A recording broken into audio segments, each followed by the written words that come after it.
So we're talking to Jean Wilcox, who is a mayor for candidate. You've been on council for 4 years, and what are some of the things that you've learned about the City of Prescott in those 4 years, and about yourself in those 4 years? I've learned a lot about the City of Prescott, the issues, the people, the challenges with the finances, and the fact that we are really limited in how we can raise money, not with property taxes, but sales tax. Right. Makes it tough. And about myself, I need to do a better job of reaching out one-on-one to council members about issues. I have on occasion, and it has really paid off. About myself. I know that you were the chairman of the committee that finally settled on Prop 443 as a solution. Right. And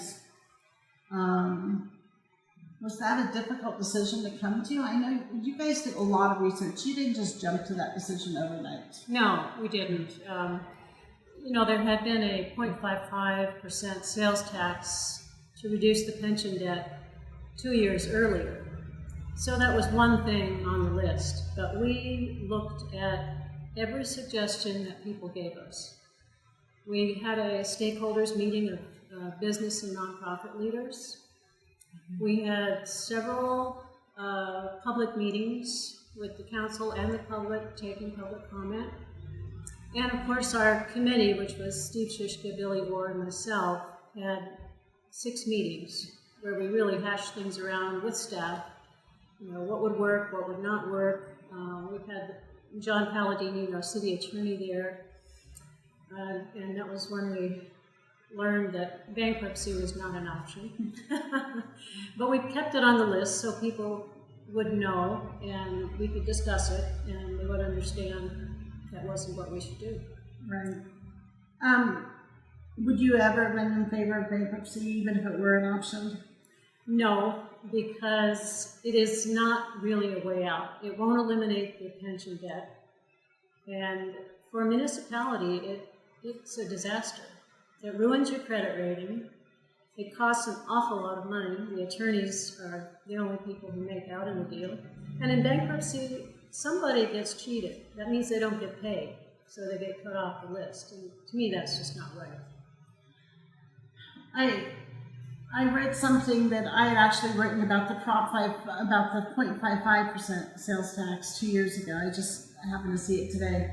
And one of the things that I wrote back then is that it doesn't matter what changes are made for the future.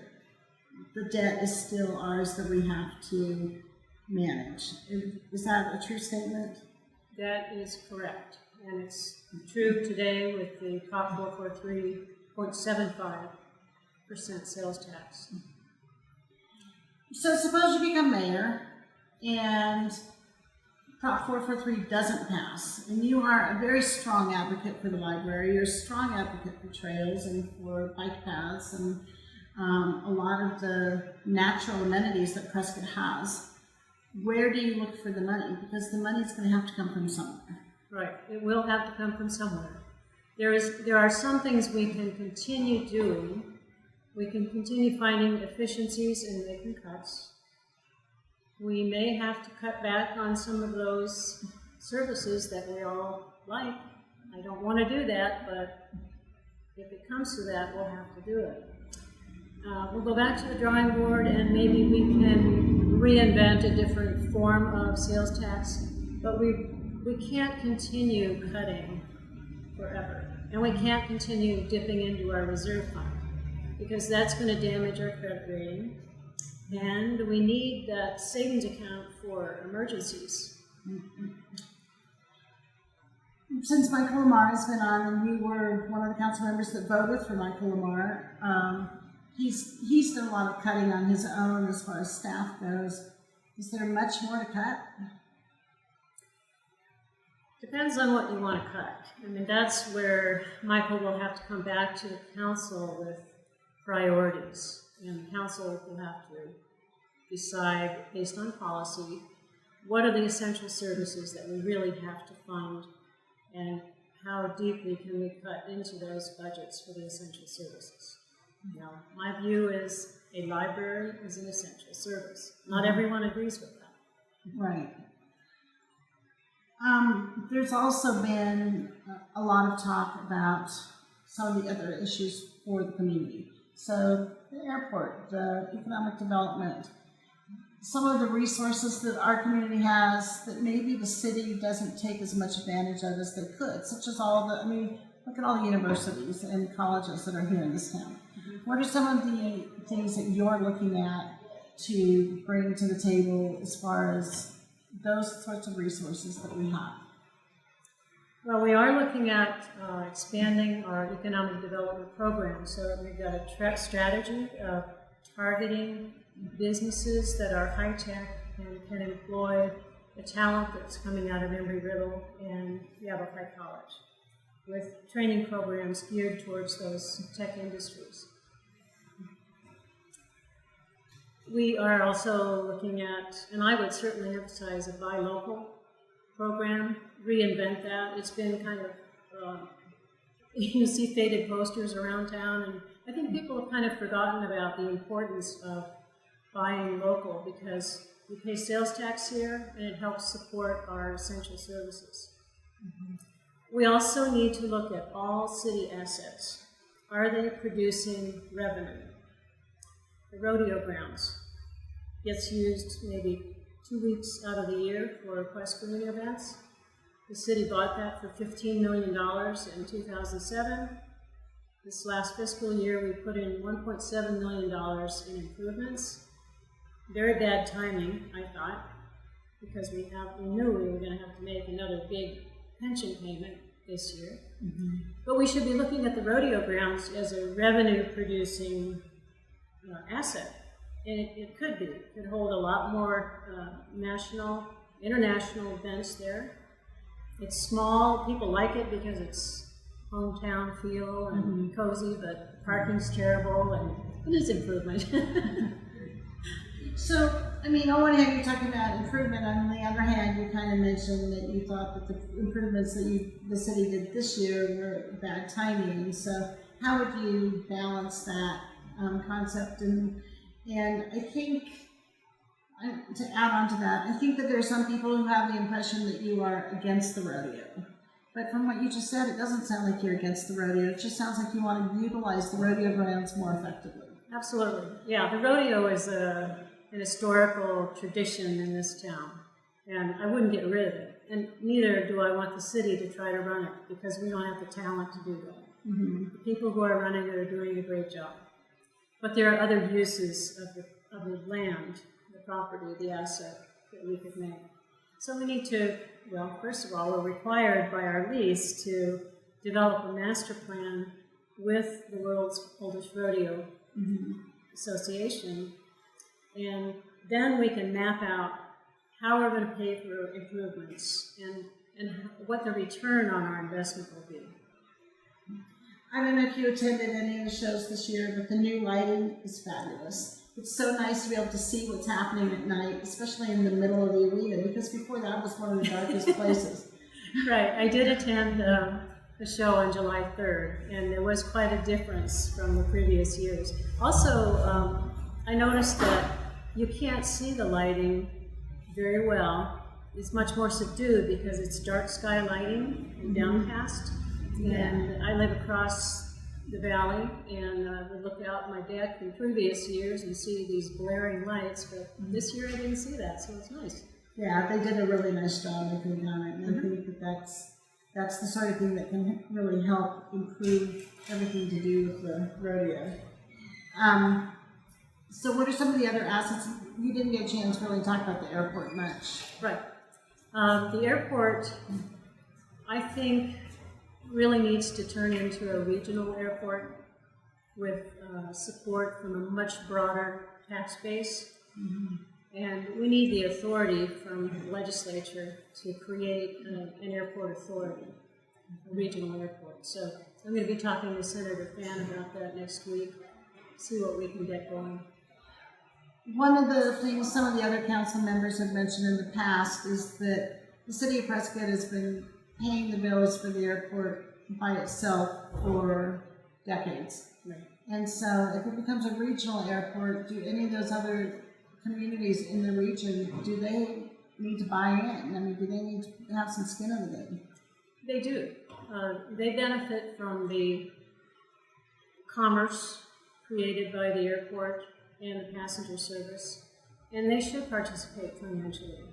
But I think the city leaders need to understand that when we have outside participants, we're also going to be giving them some control. That's what regionalization is. Mm-hmm. And so some of the city members might not be excited about that. And the other thing that might be a problem is if it's one thing to have them help pay the bills going forward, but what about paying, you know, do they buy in or do they just get kind of grandfathered in? I think it'd be very difficult to force them to buy in. We would really have to get realistic and grandfather them in. Mm-hmm. But, you know, going forward, we're looking at expanding the airport, extending the runway, strengthening the runways, building a new terminal, and hopefully attracting more passenger airlines. Right. So, and your thought is that everybody that can help contribute to those projects, which are pretty big dollar projects. They are. Right now there is federal funding for a lot of those, and it's in the neighborhood of 90–95%. So far we've been doing a good job of keeping up with what we need to do and meeting our portion. Mm-hmm. But when you look at a fully developed master planned airport, I think it's more than the City of Prescott can do. For instance, the terminal, I don't think that there's the federal grants and stuff, I don't think they would apply to the terminal, is that correct? Probably not, no. That's a $5 million project right there. Right. So, and then, you know, as far as lengthening and strengthening the runway, you might be able to get the FAA or whoever to participate in that. But some of these other things that it's important for the regionalization and the growth of the airport, maybe bills that the City of Prescott would have to put on its own if it doesn't become regionalized. I think we would do the best we could, and we really have to have an outside source of revenue, get rid of that pension debt. Mm-hmm. And, you know, people keep asking, what are you going to do with all that freed up money if you don't have to pay the pension debt? Well, there's a huge list of things that we could do and should do. The airport is one of them. Rodeos are another. Mm-hmm. So what are some of the other assets? I know that the City of Prescott is looking at selling the property on 6th Street, mm-hmm. which is going to be probably a difficult and emotional decision to make, but a lot of people would say it's a necessary decision. And so I know that that's coming up. But a lot of the other property that's available to sell was not paid for by the general fund. That's correct, right. And so the value of the property paid for by the general fund is actually a drop in the bucket, you know. It is. Probably less than $1 million. Yeah. Mm-hmm. And so, I mean, it's a good token and it's a step, but it certainly isn't going to take care of the pension debt. No, we need a long-term source of revenue, stream of revenue. Mm-hmm. And by long-term, we calculated that 10 years would do it. And if we take a little bit of our reserve fund and our sales tax keeps increasing, we can accelerate the payment of the debt. I did a chart on that, a spreadsheet, mm-hmm. and I threw in all kinds of different scenarios. And paying with the sales tax revenue, if it comes in as projected, paying that debt within 10 years is very doable. Mm-hmm. And in a lot of cases, it could even be like 6.5, 7 years, depending on what other monies were contributed and how much you kind of raise the bill in the meantime and that sort of thing. So I think it's a very hopeful concept. Yeah, and our strategic plan committee used the best information available, and that's the best you can do. There's so many variables involved from year to year in making those actuarial calculations. We don't have a crystal ball, but we use the best information available, and we can do it. So you've been with you've been in government for a long time, because you were county attorney for Flagstaff. I was a deputy county attorney in Coconino County in Flagstaff. Right. So you've seen kind of the ins and outs of government. Mm-hmm. What surprises did you encounter when you went to council and were kind of sitting on the other side? You know, the charter is both the city charter is both a constraint and a freedom as compared to county government, which is strictly under state law. You don't have the ability to do plan development agreements and creative developments and things like that. So that was an interesting thing to study. Also, another difference is that here we are in an active groundwater management area, and our water is very strictly controlled. Flagstaff, the city, has its own wells, and they were always in court about the Colorado river rights. That was their battlefield. Our battlefield is figuring out how we can get a sustainable water supply out of a limited water basin.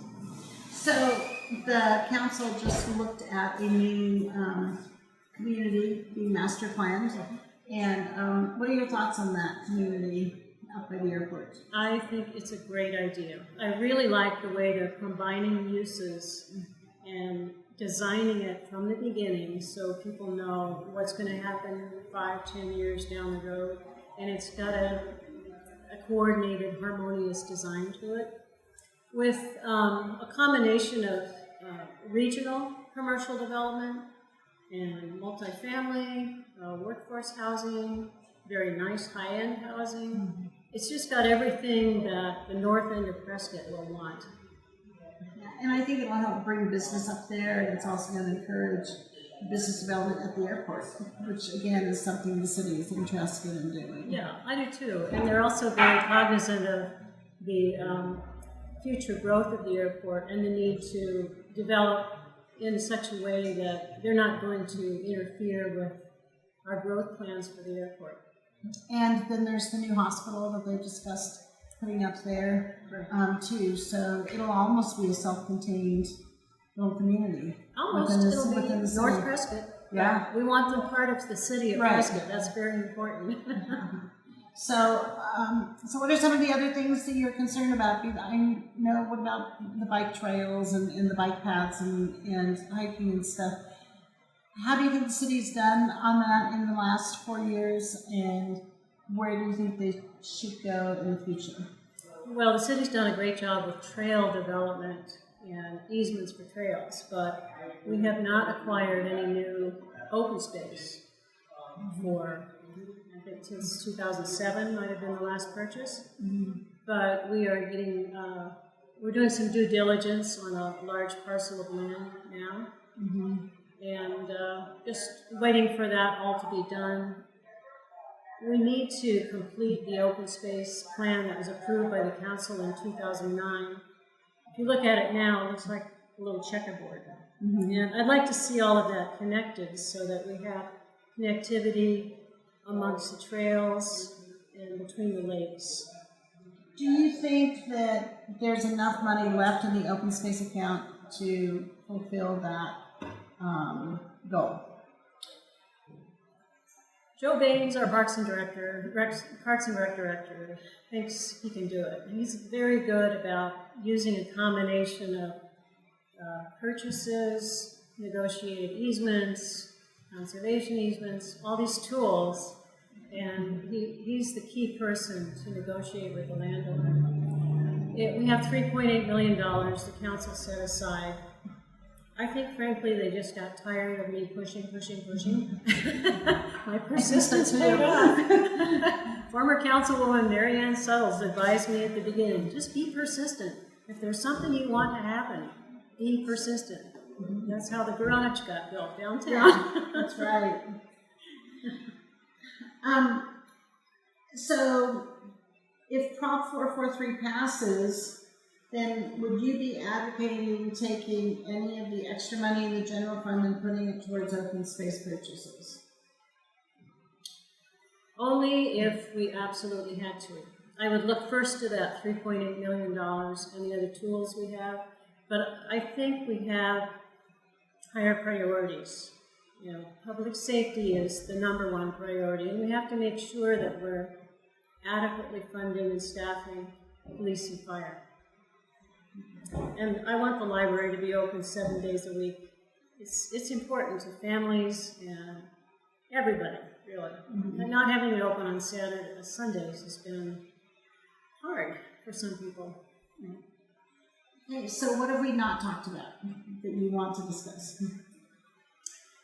Well, I'd like to see a lot more creative use of public-private partnerships, where we have private investment combined with public investment in a form of land or infrastructure. I think there's a lot we can do downtown. I would like to see the downtown plan reviewed. It's 20 years old, and I believe the Community Development Department is going to be starting the process this fall.